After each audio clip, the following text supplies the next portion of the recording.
Welcome to our live episode of What's Up Doc. Medyo early po tayo ngayon than usual.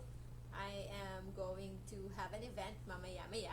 A-attend lang naman po. Makikikain na naman ulit. So, I have to be there early as promised. So, magsisimula po yung live natin ngayon earlier than usual. Time check is 3:30 in the afternoon here in Bacolod. For those who are watching from abroad, good evening, good morning, good afternoon po sa lahat-lahat. Maraming salamat always for tuning in. And habang hinihintay pa natin yung ating mga kasama and of course our usual regular viewers, I would like to take this opportunity to say hi of course to my family and of course yung celebrant natin today, my nephew Kian, and yesterday was Audrey's birthday. So, marami pong July na celebrant sa family namin. We have Maming last July 12, my sister who passed away, July 17, my brother Albert Bapi, as you know, July 22, and nalaman ko lang, I would like to greet yung isa sa paborito kong, baka siya nga talaga, yung paborito kong pare sa buong mundo, Father Julius of the San Carlos Seminary, the one who hosted my retreat last March. Happy birthday po. Belated happy birthday, Father. Maraming salamat. Regards to everyone in San Carlos City Seminary, Miss Mayet, Father Alwin, Father Ruslan, everybody. Namimiss ko na po kayo. I hope I can visit you again sometime soon. And of course, to all of my family and friends. And special thanks to the masterclass participants, enrollees, coaches. We have Sabrina ko na nandyan parate. We have Coach Den Bunying. Natutulog ka ba, Coach Den? Matulog ka na. Bawal kaya sa'yo magpuyat. Ikaw talaga. We have Rosemary Villa. Maraming salamat po for always being here. Hello, Mary Ann. Hello, Ethel. Happy birthday talaga. They actually tried na isabay yung birthday ni Audrey with Kian. Kaya lang, hindi na talaga makapaghintay si Audrey that time. So, lumabas na siya one day ahead, no? Kaya one day ahead yung kanyang birthday compared to Kuya Kian. So, Kian and Audrey is my brother's children, Andrew, anak nila ni Mabel. So, yung pag-uusapan po natin today is the effect of sugar in our brain. Bakit ba parang umiiba yung ating isipan, yung ating pag-iisip whenever we take in sugar? So, these things are experience ng mga taong naka-low carb na. Pero, for those who are not yet into low carb, sometimes you might wonder kung bakit yung ibang tao ay kaya nila na kumain ng walang rice, ng walang tinapay, kahit medyo matagal silang kumakain. Sometimes even they go into OMAD or TMAD, once a day, 2 meals a day at most, no? And they are okay. Okay? Bakit ito kaya ng iba at hindi kaya ng iba? For those of you who have heard from other healthcare professionals na hindi po pwedeng mabuhay ng walang kinakaing carbohydrates, you can ask if those professionals, those healthcare providers have tried it themselves. Chances are hindi pa po nila na-try, or if na-try man nila, not on the right way. They have experienced hypoglycemia. Yun yung kinakatakutan actually in the medical field, no, na magkaroon ng hypoglycemia o yung sobrang pagbaba ng blood sugar ng isang tao. Of course, that is not good.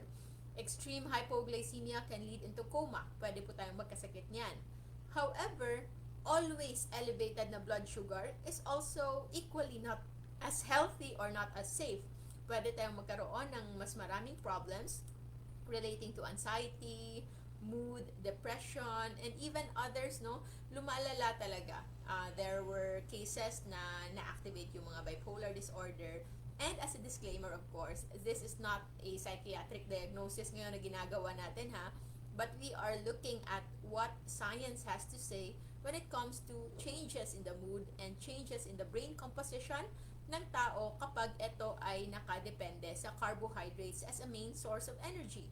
So, we have seen that especially men, mga lalaki na kumakain ng more than 1 cup of rice equivalent in a day are more prone to experiencing depression in their lifetime as compared sa kumakain ng less than 1 cup a day. So, when we say 1 cup a day, hindi lang po yan kanin, okay? It's the sugar equivalent na nandoon sa ating kanin. So, per cup of rice is equivalent to about 8 to 12 teaspoons of white sugar when it comes to its effect na nasa ating bloodstream, okay? So, yung blood sugar effect. Of course, since it is considered of lower glycemic index, ibig sabihin, medyo hindi sila ganun kasing bilis ng white sugar o yung table sugar o yung asukal sa pagpapataas ng blood sugar. Ito pa rin ay eventually magkakaroon ng same effect when it comes to insulin. Kasi yung insulin is stimulated dose dependent. Depende sa kung ano ang dami ng carbohydrates na kinain mo. So, yun po yung pag-uusapan natin ngayon. If you have experiences, please share them in the comment section below para po mas malinawan tayo. And of course, you can share your experiences to inspire others. Okay? Mahina ang audio, hindi masyado dinig. Okay, before I proceed with our proper na discussion, let me see if I can check our audio. O kailangan ba lumapit ako nito? Kaya lang nandyan na yung mukha ko, masyadong malapit na. I'll check kung meron tayong stream details, video. Pwede ko pa kayang ma-alter to? I'm not so sure. So, tingnan ko lang if pwede pa natin. Okay, mahina ang audio. Oo nga, mahina yung audio. Lalakasan ko na lang yung boses ko. Okay, let's see ha. I'll try this kung pwede ito. I'll check. Give me a minute, guys. Okay, checking. Okay ba yan? Is that better?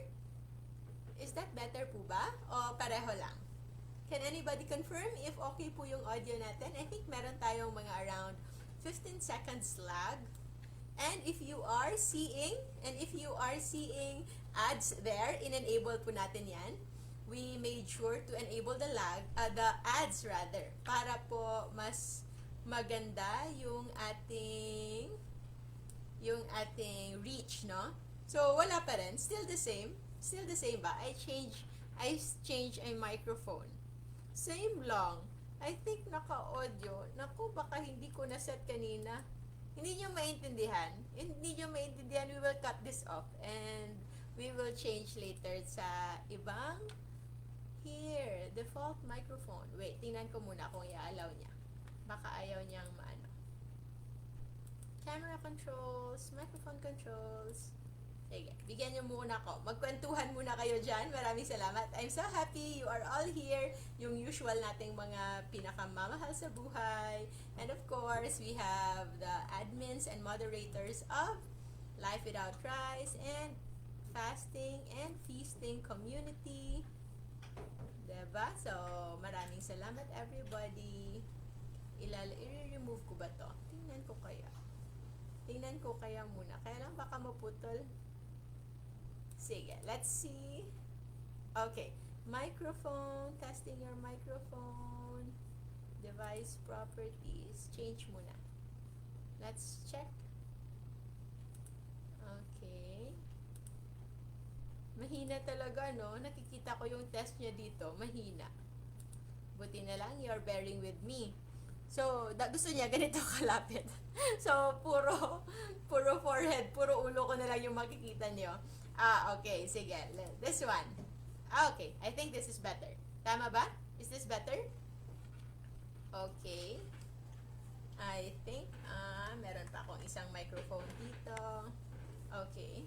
How about now? Nawala. Okay. I think this is better. Is this better? Tingnan natin. I think parang better. Audio is good. Okay na po yung audio. Okay, yay! Thank you so much. Okay, nandyan na. I think audio is good. So, we will proceed with our topic for today, which is the sugar roller coaster. So, sino yung mga masterclass graduates dito? Yung mga nakakasama dito. So, you are very familiar with this. This is the sugar roller coaster. Okay? So, merong dalawang dito waves. Okay? So, yung dalawang waves would mean different things. Yung isa dyan, yung blood sugar na changes sa isang taong naka-high carb as compared sa naka-low carb. Okay? Okay? So, yun yung nangyayari dyan. So, saan dito yung naka-low carb at saan yung naka-high carb? Try to guess. You can put it there in your comments para makita natin. Okay? So far, naka-confirm naman na nandito tayo ngayon. We are okay na yung ano natin. Okay na yung ating audio. So, yes, yung black po. Ito yung black. Okay? This is actually the blood sugar level ng mga taong naka-low carb. Okay? Anong ibig sabihin? So, we thought before in medicine, I can't speak in behalf of other doctors, but I can only speak in behalf of the education that I received at yung mga napag-aralan ko. At in fairness naman sa kung saan ako nag-aral, hindi ko alam. Baka ito lang yung na-retain ko. But as far as I can remember, we were taught that a blood sugar that is below 200, basta't kakatapos mo lang kumain, is okay. So, as long as hindi daw ito lumalagpas sa 200, ay okay lang. But, bakit ang ating diagnosis sa diabetes ay kung ang blood sugar ay pumapatak na ng 7 or 7.5? When 7.5, based dyan, okay, yung 7.5 is actually just 135. So, bakit tayo inaalaw na magkaroon ng blood sugar that is more than 120 at any time as long as hindi ito tinatawag na fasting blood sugar? So, from that alone, we can see that something is not right, okay? Unless we are really promoting diabetes to be widespread, okay? But if we want to be preventive, defensive, when it comes to diabetes, we would like to maintain it at normal level. And yung normal po talaga ay nasa blue lang. This one. And this blue line is just 72 to 126 at any given time. That's why sa mga groups natin, no, and in our page, we actually promote eating foods na hindi nagsuspike ng blood sugar. So, there is this idea because you know that we've been discussing together with our co-founder and our fellow resource speakers sa recently concluded na Low Carb Con na ang diabetes ay reversible. Okay? So, diabetes is reversible. Tapos, merong nagsasabi, usual doctors, na it is not reversible daw kasi reversibility o yung talagang gumaling ka is when you maintain a normal blood sugar level kahit kumain ka ng high carb foods o yung kinoconsider na normal foods. Although, what we now consider as normal food is hindi talaga yung normal food na nakasanayan natin. If you are not new to our page, no? Mostly, all of you are not beginners here. But of course, kung gusto nyo lumaki po yung tribo natin, you can always share this video para po, malay nyo, baka merong isa o dalawang tao that you can help and hopefully may improve din yung kanilang health. But going back, okay, when we just focus on those definition, reversal, remission, we are actually missing the point. Which is, yung pinaka-point is we can control our blood sugar to a stable, normal level. Hindi po kailangan mag-fluctuate. Okay? And what is the connection of these fluctuations when it comes to mood changes, when it comes to anxiety, when it comes to cravings, even to a point of personality changes? So, actually, this is quite personal for me and my family. Because as you know, yung papa po namin namatay at the age of just 56. Okay? Hindi pa siya umabot ng 57 when he died. And we grew up. We grew up seeing him and we saw his personality actually somewhat change over time. And it's not a good kind of change. He became even more moody. He became very impatient, okay? And of course, there are days na sobrang happy na naman, sobrang saya na naman, all positive. But if you know anybody who suddenly have changes when it comes to their mood, when it comes to their level of patience, when it comes to their attitude, okay? Kung bigla-bigla po itong nagbago, okay? Of course, you can, pwede niyong kamustahin right there and then. But try to look at what they are eating, okay? Try to look at what they are eating, and maybe, just maybe, they are already eating too much sugar and it is already reaching beyond ng tolerance level ng kanilang katawan. Okay? And that tolerance level, kapag na-reach na yan, okay, it can have a lot of effects sa katawan natin. Now, for our past episodes, we've tackled about fatty liver, gallstones, pagtaas ng lipids, pagtaas ng blood sugar, pagkakaroon ng hypertension. But we were not able to dig deeper kung ano yung epekto nito sa ating brain. Studies have shown that anxiety, depression, other mood disorders, even ang pagkakaroon ng panic attack, even ang pagkakaroon ng hallucinations, okay? Those are backed up with poor nutrition.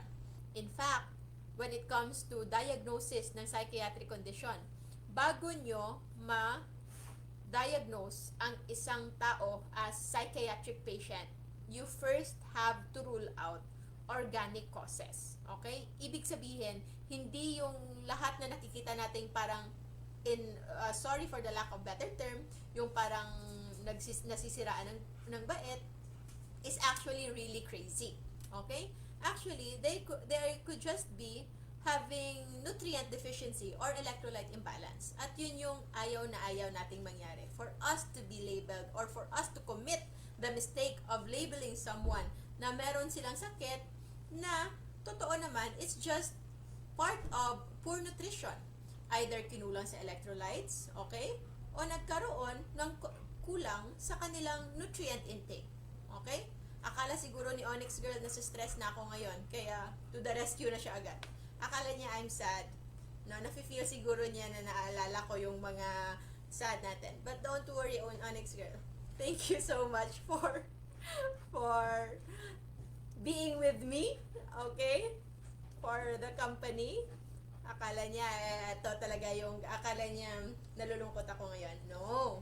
We are just trying to explain how we can actually improve our well-being. Of course, having a dog is a very good one, okay?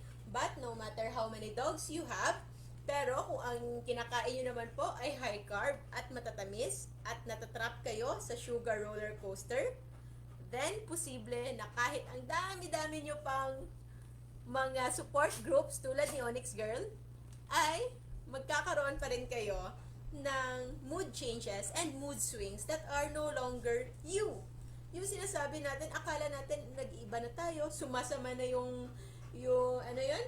Ang sama talaga ng ano nito, no? Pero hindi. Actually, we just need a little adjustment with our food intake, and you will just be surprised how things would improve. And now, we will see how these ones affect us, okay? So, with your blood sugar, okay, yung pinaka number one na nangangailangan ng sugar sa katawan mo is your brain, okay? That is if hindi ka fat adapted. Kapag hindi ka pa fat adapted, your body is in need of constant supply of sugar. Kung isipin mo, meron tayong dalawang source of energy, okay? We have the glucose and ketones, okay? Kung maraming example but I think I would like to use the example of battery, okay? So, yung ating battery, yun yung ating sugar na source of energy sa katawan. Ano yung nangyayari sa battery? Okay? So, yung battery, bigla-bigla yung nawawala. Nauubos yan. So, from time to time, kapag nauubos na ito, you have to replace again. You have to keep on replacing it. Kasi nga, the one that is provided by the battery is just limited. But, if you use fats as a source of energy, if you use ketones as a source of energy, para kang may backup. Okay? Para kang merong power supply. It's like nakasaksak ka talaga sa kuryente. And meron pang generator. Okay? So, yung ketones or fats as a source of energy is actually stable and more available long term. That is the reason why yung mga taong naka-low carb, usually, bihirang-bihira ka na makakakita ng taong naka-low carb na kumakain 4-5 times a day. But kung meron kang nakikitang taong naka-low carb, it's usually one meal a day, 2 meals a day, maximum na yung 3 meals a day. And without snacks yan. It's because when you are considered to be fat adapted, wherein yung katawan mo ay sanay na sa paggamit ng fats and glucose as a source of energy, you will naturally have appetite correction na mawawalan ka ng gana para kumain, and it would be very hard for you to keep on eating as compared sa nakasanayan natin na breakfast at 7, may snacks pa at 10 o'clock, and then 12 noon, lunch ulit, afternoon snacks, and then dinner, may midnight snacks pa. That is simply too much. This is because your brain can function more optimum, no? Mas maganda pa yung takbo ng utak ninyo if you will allow it to be used, masanay, sa ketones as a source of energy. Your research shows that your brain, anybody's brain, can function optimally up to 75% na pinanggagalingan na energy ay yung taba o yung ketones. If you are on high-fat diet at nakita mo na hindi ka na masyadong pumapayat, it's because your fats, the energy that you use as fats, are coming from your food and no longer coming from your body. But if you want to keep on using fats as energy and coming from your own fats, you might want to cut down. Medyo kontian muna natin ng konti yung fat intake natin. And focus more on foods that is more filling, nakakabusog, more satiating, mas nakakasatisfy, and also nutrient dense. Malaman, puno ng sustansya. And those are proteins. Healthy protein, healthiest form of proteins, and yung tinatawag nating most bioavailable, highly bioavailable proteins, yung madaling na-absorb ng ating katawan, are animal proteins. It can be lean meat from pork or chicken or beef, seafoods, okay? Oysters, shellfish, okay? Shrimp, sobrang taas ng protein content ng shrimp. Eggs, yung egg white ng eggs are full of proteins, okay? So, moving back to our brain's capacity to process ketones, kapag fat-adapted ka na, hindi ka matatakot na wala kang kinakaing sugar. Because if your body will still need sugar, it will produce its own. Kukuha siya ng kanyang glucose ingredients para gumawa ng sariling glucose through the process of gluconeogenesis galing sa taba. Yes, yung triglycerides po natin, triacylglycerol yon, meron siyang glycerol backbone na pwede pong ma-convert ng ating liver into glucose. One of the more important things or aspect of gluconeogenesis ay manggagaling po sa proteins, yung ating ingredients para maging glucose. But hindi po kayo matatakot na mawala yung proteins na nasa inyong muscles, especially if you work so hard to gain that muscles. Pero, initially, yung kukunin po niyang proteins are the proteins na excess, okay? Yung mga proteins na parang walang kwenta, okay? To a point even that those certain proteins are considered as basura, misfolded proteins, okay? Pwede po ma-activate ng katawan ninyo na siya po ay mamamasura. Mamamasura siya in a way wherein kukunin niya yung mga extra proteins na yon at dadalhin niya sa liver para doon gamitin at mag-produce ng energy. Okay? Good thing, these basura are the ones causing problems, making us forgetful. Yung mga protein, misfolded proteins that are in our brain. In histology, okay, kapag tinitingnan sa microscope yung tissues and specimen, it can present as Lewy bodies, as amyloid deposits, okay, and many other protein substances na nakakakos ng dysfunction and disconnection sa ating utak. And when that happens, yung processing ng brain natin, hindi na ganun kaganda. As a side note, yung pamamasura ng ating katawan can even help us prevent heart attacks or stroke because yung una niyang lilinisin are the ones that are in our bloodstream. Okay? Yung nasa dugo natin. Yung mga plaques, yung mga maliliit na mga cholesterol deposits, and all of those deposits na nakadeposit sa inyong arteries are the first ones to go. Sila po yung isa sa pinakauna na mawawala because your body will eat that up. But how to activate that? That is through autophagy. Okay?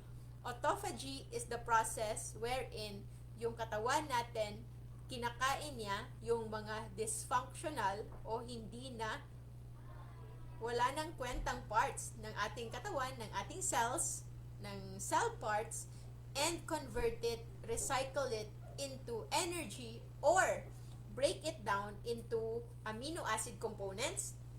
And these amino acid components ay pwede niyang gawin ulit into another protein structures na mas kailangan natin. Okay? But this is activated by autophagy.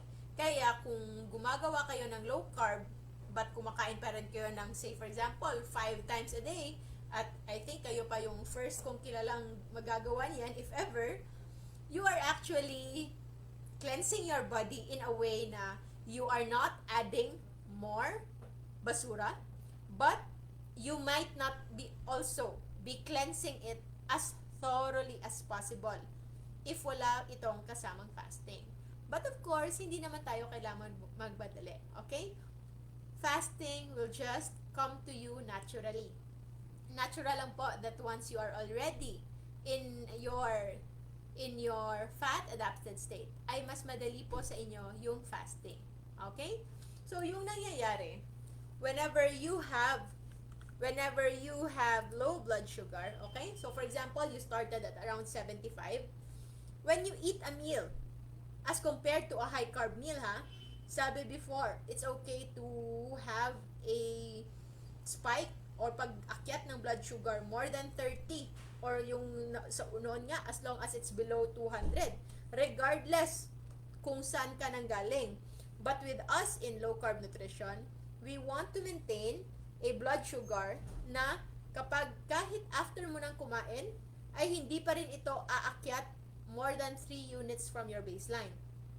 So for example, if kumain ka ng 70, nagsimula ka at 75, okay? Pagkatapos mong kumain, yung ceiling mo lang dapat ay nasa lang, 75, 115, tama ba? 105, sorry. So 105 milligrams per DL, okay? Kung lumagpas dyan, yung value, then you can check your meal. Pwede mong tingnan ulit yung kinain mo because most likely, nakakain kayo ng may mas maraming carbs na kasama. Kung hindi man, it could be what we call as hidden carbs. Okay? And also, yung pinaka-importanting i-emphasize natin dito, if ever may mga panahon na nakakain kayo ng high carb, try to make sure na you are not eating it together with high fat din. Or else, yung pagbaba po ng iyong blood sugar ay mas matagal. Okay? As compared to, say for example, you're eating high carb alone, but not high fat, you can see your blood sugar will go down. It will lower down. But when you pair a high carb food and a high fat food at the same time, you might see na mas matagal po kayong bumalik sa inyong baseline. And that is partly a concept of lipotoxicity, na yung high fat intake ay nakaka-induce ng insulin resistance. And partly, that is true. And remember that that is true especially if kinakain ito together with a high carb meal. So, kaya kapag nakakain yung isang tao, kahit tapos na siyang kumain, it will not really go down beyond 120. Unless you ate already at 100 or 110 to start with, kumain ka na. So, of course, it can reach up to 150. But yung key dito, to know that what you ate is a low-carb food, is a true low-carb food, is hindi siya na magsa-spike ng mataas. More than 30. Okay? So, stable. So, when that is stable, your brain is also happy. Kasi stable din yung kanyang supply ng kanyang pagkain o yung kanyang energy source. Okay? What's the problem when you introduce sugar to your brain? Kapag po panay sugar yung ini-introduce nyo sa inyong utak, it will tend to forget ketones as a source of energy. Okay? Magiging dependent na naman siya sa ketones. Kung iisipin nyo yung magnet, okay? Yung brain natin mas attracted sa sugar as compared to ketones. Okay? Huwag nyo nang tanongin kung bakit. This is simply the reason why we are also, as people, attracted to certain people and not attracted to others. So, it's just nature. And nature dictates that our brain is more attracted to sugar and not attracted to ketones kapag sabay sila. But, hindi alam ni brain na kapag wala palang sugar na nandyan parate and wala siyang choice at si ketones na lang yung kukunin niya, it will actually start to appreciate that things are better with ketones than with sugar. Kung isipin nyo, sugar is like yung friend nyo na medyo hindi magandang influence. Sobrang saya, very fun to be with, always a party, life of the party kapag nandyan, but also bigla-biglang nawawala or bigla-biglang hindi na nandyan, o di kaya bigla-biglang nanggagalit o bigla-biglang nagsisigaw. So, those things are making your brain susceptible to stress. Nasa stress po yung brain ninyo kapag parati itong nakadepend sa sugar. This is the reason why. So, nasa pula na tayo. Okay?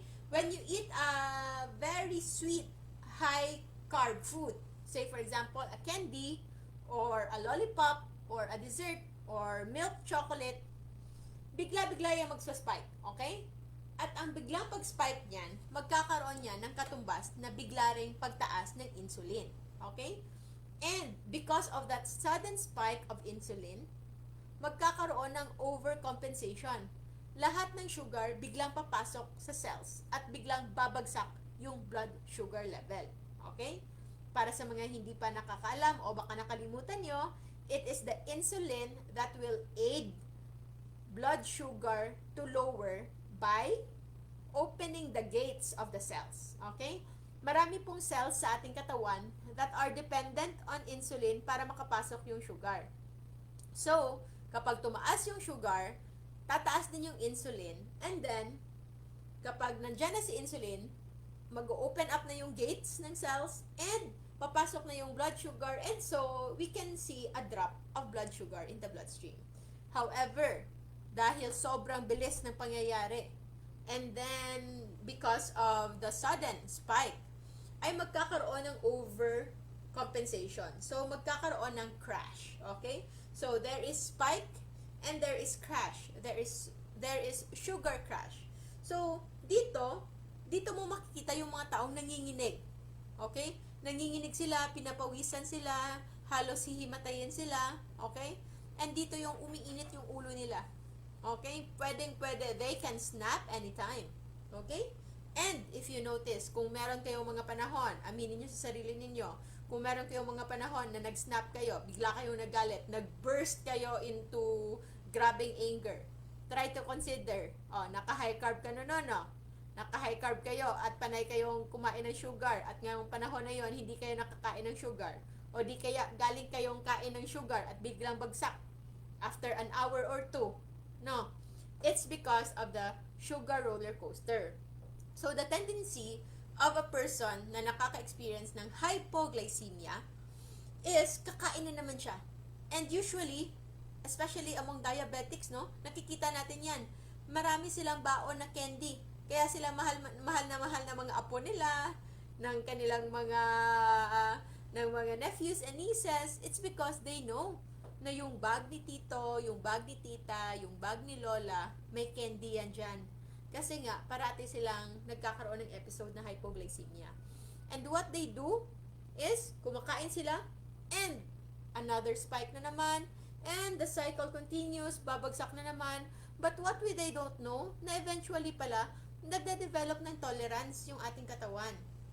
And when there is already tolerance, kapag nakadevelop na ng tolerance, eventually, magkakaroon na ng insulin resistance. So, yung insulin resistance po is that kahit na merong insulin sa iyong katawan, especially among type 2 diabetics, hindi na naging open up yung mga cells. There is even another theory na kahit daw na-open pa yung gates para papasok ng cells, but because the cells themselves are already occupied, punong-puno na, wala nang space to accommodate for additional glucose, hindi na ito natatanggap. So, the glucose just stays outside the cells and it reflects as elevated blood sugar. So, yun po yung nangyayari. Okay? So, eventually, mag-iiba na yung iyong baseline. Noon, ito yung normal talaga, which is 70 to 120. Okay? But eventually, nakikita natin, umiiba na. And sometimes, kapag sobrang taas na ng kanyang sugar tolerance, even if as high as 110, even as high as 120, certain people who are so used at elevated blood sugar level, ay nagkakaroon na sila ng hypoglycemia episodes and hypoglycemic symptoms as if below 70 yung symptoms nila. But sa totoo lang, hindi pa po yan ganon kababa. Okay? But it's just that their body is so used to it. So, they are striving for high. Kaya habang tumatagal, a diabetic will need more and more sugar para lang masatisfy yung kanyang hinahanap. And of course, hindi lang ito nangyayari sa mga diabetic. We can even see it among people who are not yet diagnosed as diabetic, but meron na pong signs and symptoms that they are already having episodes of sugar dependency. So, nakadepende na sila sa sugar, and when they are dependent to sugar, their brain is also being altered. It is because yung sugar po ay yung tinitrigger niya is yung ating pleasure center and reward center sa ating brain. Okay? And when that is triggered, the reward center becomes overstimulated at hindi na siya nasasatisfy sa isang maliit na chocolate lang.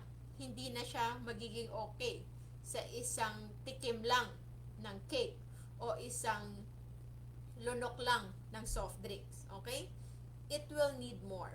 And eventually, magkakaroon na ito ng too much problem, and current science is saying that brain damage similar to that of Alzheimer's disease, yung damage po sa brain ng Alzheimer's, ng mga taong may Alzheimer's, are similar to that of diabetes type 2.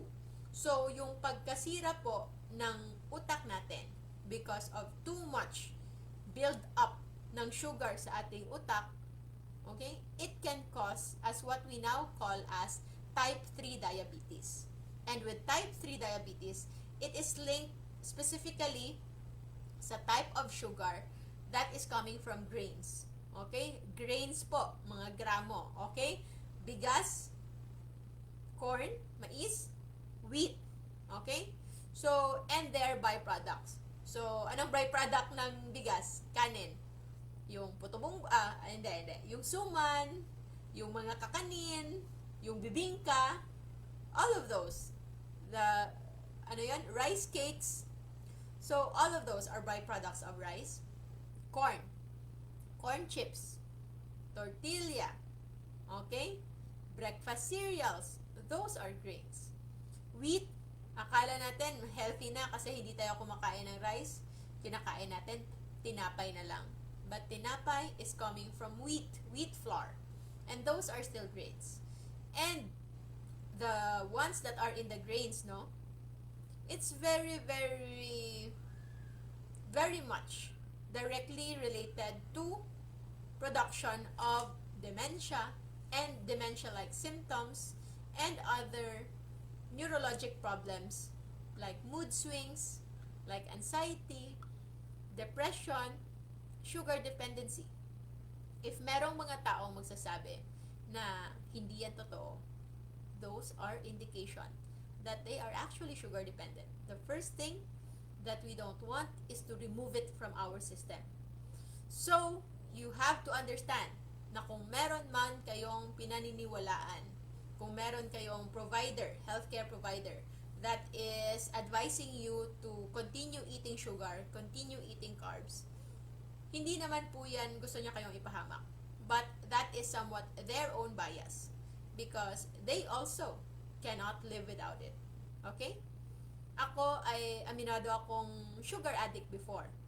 But for after almost 3 years, say mga 30 months, more than 30 months of being in this way of life, I think more than 90% of those, I felt like depriving myself. Feeling ko, dinedeprive ko yung sarili ko sa sugar that I just try to avoid it kasi nga alam ko hindi siya healthy for me.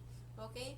But the latter 10% of my journey, I can really say that this one is something liberating. Because for the first time, the other day, first time kong kumain ulit ng cake, tumikim ako ng high carb cake, 1 or 2 teaspoons. And for the first time, pinilit ko yung sarili ko kumain nun para as part ng pakikisama. Okay? And also, what I am so happy about it is during the time that I'm eating it, I can still experience the pleasure of sweets, all that. Pero, hindi na ako nasiyahan. I no longer felt any amount of pleasure eating it. I just recognized that it is sweet. Okay? At maganda siya sa pakiramdam in my palate. But I am no longer happy. Okay? And I think that is one milestone for me as a, sabi nga nila, once an addict, forever an addict, as a recovering sugar addict, because for the first time, I recognize that I no longer need it and I no longer like it. Okay? And that is the freedom from sugar. Because if you are in this roller coaster, every time tumataas yung blood sugar mo, you are so high. You felt so elated. Sobrang ganda yung pakiramdam. But the moment you crash down, you cannot think well. Hindi ka na makakapag-isip ng matino. Okay? And that is because you are already preoccupied, no? Kung paano mo na naman masusustain yung high na yan. In fact, in a experiment in the lab using lab rats, ginawa nilang experiment, they made these rats into addicts sa sugar. They feed them sugar and also they feed them illegal drugs. Okay? And at the end of the experiment, they suddenly withdraw. Withdraw nila, kinuha nila yung sugar and yung illegal drugs. And habang nakikita nila nag-withdrawal symptoms na, may signs na naghahanap na sila, they introduce the same together. The illegal drugs and the sugar. And what did they come first? Where did they come first? Nauna silang kumuha ng sugar. And that is telling us how sugar can be addicting and how it can even be more addicting than even illicit drugs na pinagbabawal na. Okay? So, pinagbabawal na gamot na nga yung tawag dyan. And there are promising a lot of research saying how sugar is addicting because it triggers the pleasure center of our brain.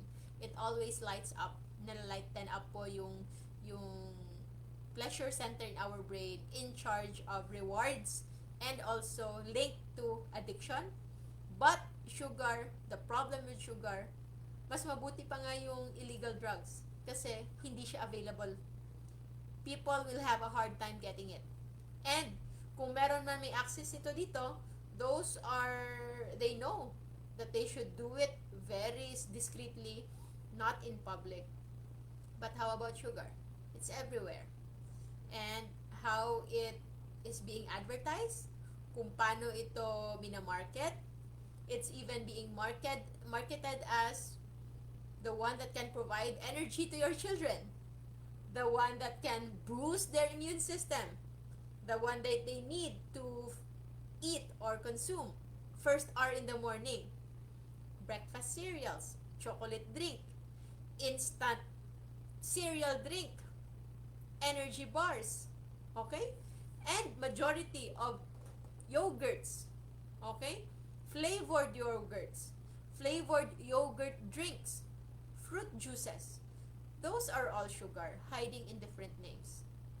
Sometimes, they can appear as sandwich. Akala mo hindi siya sugar. Kasi sandwich yan, hindi yan matamis. But, bread is made of starch. And it is easily broken down into glucose. Okay? At yung glucose o yung asukal po sa ating katawan ay tinatawag na blood glucose. Okay? So, if ever that you will consider doing something to get out of this sugar trap, know na merong pag-asa. And I'm happy that you are all here. More than 220 of you watching live right now. Ay alam nyo na there is a way. And I hope that as you learn more about this way of life, mape-pressure kayo. Nape-pressure talaga ako. Ma-pressure kayong maging model para sa inyong anak, para sa inyong kapatid, even to your parents. I admire those who are very young, still in their 20s, early 30s, now booking consultations or even enrolling their parents sa mga masterclass natin. Because they recognize how wrong we were brought up when it comes to food intake. At sobra-sobra pong mali ito na we are seeing our parents suffer. Okay? Sometimes to the point na yung blood picture nila, yung laboratories nila are all normal. Normal. Pero 8, 10 yung gamot na iniinom araw-araw. And for me, that is not the definition of healing. The definition of healing is for you to really feel great, doing what you love to do, doing what you need to do. And of course, the laboratory results as just a backup, okay? Just to confirm how great you feel, how healthy you feel. Pero, ultimately, okay, hindi pwedeng yung isa-strive natin is yung maganda yung blood picture, perfect yung LDL, hindi nga tumataas yung iyong FBS, pero yung HbA1c mo naman ay sobrang taas. And because even if it's normal, but together with lots of medications, then it's not really you that's healing, but it's the medications that doing that adjustment. And so, marami tayong nakikita, families and friends, who are succumbing to worst case scenarios, and their last laboratories are all normal. Pero, yung gamot nila nandun pa rin. So, to emphasize, hindi tayo anti-gamot, okay? In fact, I myself, alam ng mga pasyente ko yan, nagprescribe pa rin ako ng gamot. But I just want to make sure na yung gamot ay nagagamit natin sa tamang paraan. We need certain medications to assist us with our healing. But when we are already truly healed, we may not need all of those medications anymore. Because our body will now be good enough, will now be stable enough to combat kung ano man yung mga problems na nandun. So, as part of our learning, alam ng mga masterclass natin yan, merong 4 types of illness yung tao. Merong biochemical, merong mechanical, merong pathogen, merong psychological. So, yung biochemical, ito yung diabetes, hypertension, it's mostly related to kung ano yung status talaga ng iyong katawan. The next one would be physical. Yung physical injuries. For example, na-aksidente ka. O di kaya nahiwa mo yung kamay mo habang nagluluto ka, nag-bleeding, okay? O kailangan tahiin, o nakagat ka ng aso. I hope hindi naman, no? So, those are physical injuries. Next would be pathogen. Pathogenic, yung mga bacteria, virus, o parasites na namuhay sa iyong katawan when they are not supposed to, and na-overcome nila yung immune response mo, sila yung nanalo. So, those are pathogenic. Okay? And last really would be psychological. Yung psychological, just like what we are talking right now, on wellness and psychiatric conditions, could be related to trauma or yung drastic life events changes. So those things are considered as psychological. But did you know na kahit gaano pa kagrabe yung psychological problems, gaano pa kagrabe yung gaano pa ka-potent yung certain virus or bacteria, kahit pa gaano kalalim yung injuries, there you as a person has bigger chances of surviving them if your biochemical health is at the top. Okay? So, kaya po, maraming namamatay because of opportunistic infections, just like yung nandito sa atin ngayon.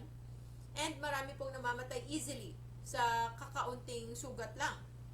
And even others can no longer function well with psychiatric problem kahit grabe na yung mga gamot na iniinom. It's because they were not addressing the biochemical health ng tao. And that is what we are focusing. How to improve the biochemical health ng ating katawan. So, malapit na tayo. 9 minutes na lang. Okay? Ano yung goal natin? So, paano tayo makikiwas? Of course, no, hindi ko kayo iiwanan na puro problema lang yung dala ko. Meron naman tayong solusyon. Okay? Yun yung pinakamaganda. May solusyon. Ayokong tapos tayo dito na iisipin nyo lang, paano na to? Wala nang pag-asa. Of course, always, no, there is hope. And when there is life, always there is hope. Habang may buhay, may pag-asa. So, ano ang gagawin natin? How to get out? How to get out from this pleasure trap? Okay? Kasi ito yung pleasure trap natin eh. Paano kung nandito ka na sa ano na to, sa sugar roller coaster na to? May pag-asa pa bang lumabas? May pag-asa pa bang bumalik sa stable 120 to 70 to 120 milligrams per DL na blood sugar? Of course. At yung pinakamaganda dyan ay hindi mo kailangan magutom. Because how to get out from this pleasure trap is actually just eat. Kung gutom ka, kumain ka. Kahit pa akala mo na, kahit pa totoong hypoglycemia pa yan, yung solusyon lang, kumain ka. Pero yung pinaka-importanting part dito is kung ano yung dapat mong kainin. And we can see that what you need to eat is just low carb. So, kung kumain ka man, kumain ka. Pero, low carb lang. Okay? Low carb. And, hindi lang basta low carb. Kasi, merong mga ibang low carb. Say, for example, ano ba? Yung fat bombs. Okay? Fat bombs composed of ano ba yung mga fat bombs? Like, for example, peanut butter. Tapos, nilalagyan pa ng coconut oil, and then what else yung nilagay? May all-purpose cream pa, tapos may cream cheese, tapos i-roll ito, tapos i-freeze. Okay? So, those are fat bombs. Okay? Those are low carb. Pero, their nutritional value, the presence of vitamins, minerals that are in there, actually mababa. Sobrang baba.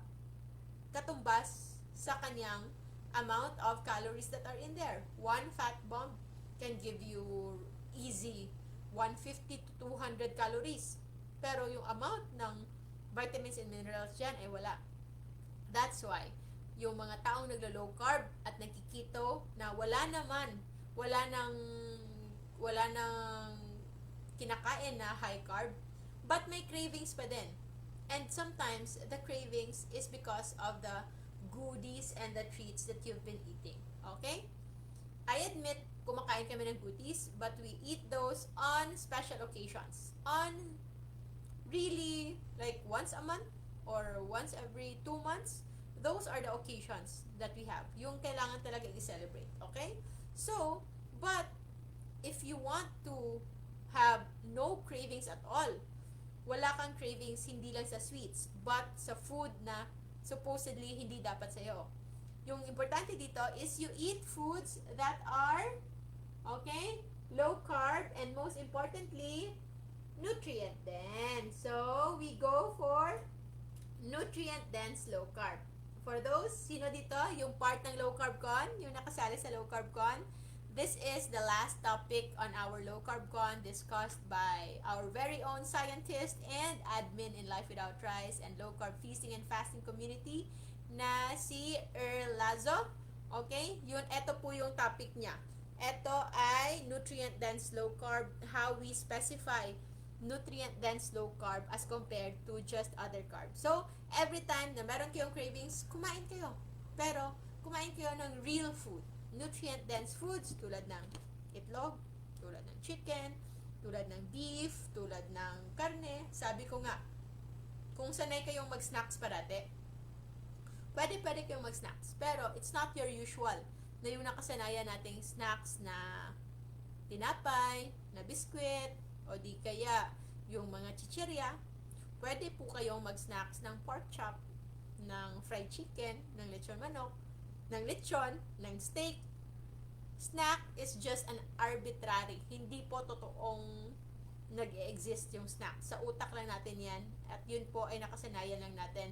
But nutritionally speaking, there's no such thing as snacks. Okay? Pagkain totoo lamang. So, yun po ang importante, that if we want to stay at the top of our health, especially with our mental health, we will try to avoid this roller coaster. Okay? Kunin na natin yan. Especially that it's not doing us good. If ever naramdaman nyo na rin yung nararamdaman ko before, that every time na nakakain ako ng high carb, ay natatrap ako sa self-blame, feeling bad, at grabe yung mga konsensya, and then that's the trap of guilt and blame and punishment. So, wag na tayo dyan. Let's love ourselves, mahalin natin ang ating sarili by making sure na we will not fall onto this trap. Okay? Mas maganda pa din if we go on this stable blood sugar level, because having a stable blood sugar level is also correlated to a stable mood, stable mental processing, stable mindset, stable wellness. Okay? So, yun po yung pinaka-importante. Let's avoid sugar roller coaster. Okay? Let's be happy and contented, and we can focus more on the things that we really are meant to do. Mas marami po tayong magagawa. And that is by, again, eating low-carb, nutrient-dense food. So, thank you so much for being with me, guys. Kahit hindi ito yung usual time slot natin. Maraming salamat for always tuning in. And if you like this episode, you are all free. Kung hindi pa kayo part ng ating low-carb and fasting masterclass, meron pa tayong ongoing low-carb and fasting masterclass. Depende sa disease, meron tayong diabetes, hypertension, fatty liver, weight loss, meron tayong for GERD, for PCOS, for children on obesity and childhood insulin resistance. Meron po for fertility, for acne, sa mga may autoimmune disease, Hashimoto's thyroiditis, psoriasis. Meron din yung iba, yung mga Sjogren's disease, lupus, asthma. All of those are actually having the same root cause, and I invite you to join para po mas maintindihan ninyo yung ating pinaglalaban dito. Okay? I know, thank you so much. You showing up here is very much appreciated, at maraming salamat po, and we want you to become advocates as well, na kayo po in your own circle will become your own coach. Kayo din po maging advocates nila, at kung meron kayong page, send nyo lang po sa ating groups. Our groups will support you. We all support each other because tayong lahat ay pareho yung pinaglalaban in this advocacy, so that mas marami po tayo magkaroon ng freedom from sugar, freedom from food choices, even freedom from meal timing. Kasi with fasting, we can become very much empowered. So, if you wish to know more, just send Alvin a message, no? Ilalagay natin dyan mamaya so that you can all be a part of our masterclass. So, maraming salamat everybody. I hope to see you there. And for those naman na hindi pa makakasali ng masterclass, of course, you are welcome to join our free support groups, no? Sobrang babait na mga admins natin sa Life Without Rice and Low Carb Feasting and Fasting Community. And of course, kung hindi pa kayo masaya dyan, maraming available na Facebook groups to support you. Meron tayong Kifi, yung Keto Intermittent Fasting International, who also supported us in the Low Carb Con 2021.